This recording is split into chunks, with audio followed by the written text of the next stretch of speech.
မင်္ဂလာပါdesktop ပေါ်မှာ software တွေကိုဒီလိုမျိုး shortcut လေးနဲ့ထားခြင်းနဲ့ဆိုလို့ရှိရင်ဘယ်လိုထားရမလဲဆိုတာလေးကိုပြပြပေးတော့ပါမယ်။နည်းလမ်းကတော့၃မျိုးရှိပါတယ်။ပထမတစ်နည်းကကြတော့ဒီ start button ကိုတစ်ချက်နှိပ်လိုက်မယ်။ပြီးတော့ဒီမှာ all ကိုသွားမယ်။အဲ့ဒီမှာ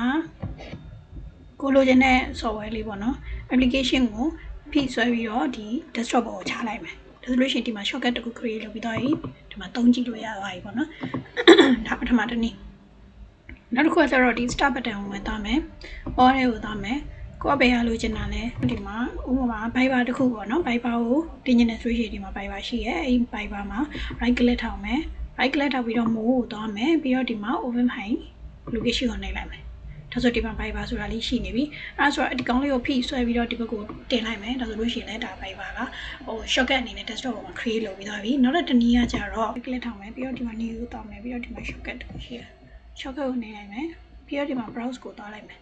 ဥပမာဘယ်တစ်ခုတင်နေတာလဲဗီဒီယိုဆိုလို့ရှိရင်လည်းဗီဒီယိုပေါ့ music ဆိုလို့ရှိရင်လည်း music ဆိုပြီးတော့ဒီမှာယူလိုက်မယ်ဒါအလွယ်ပြတာပေါ့နော်တခြားကိုလိုချင်တဲ့ software တွေလည်းယူလို့ရတယ်ဒီ music ကိုယူလိုက်မယ် okay ပေးလိုက်မယ်ပြီးတော့ဒီမှာ next finish ဒါဆိုလို့ရှိရင်လည်းဒီမှာ music က shortcut အနေနဲ့တင်ပြီးတော့ဒါမျိုးလေးလုပ်လို့ရတယ်ပေါ့နော်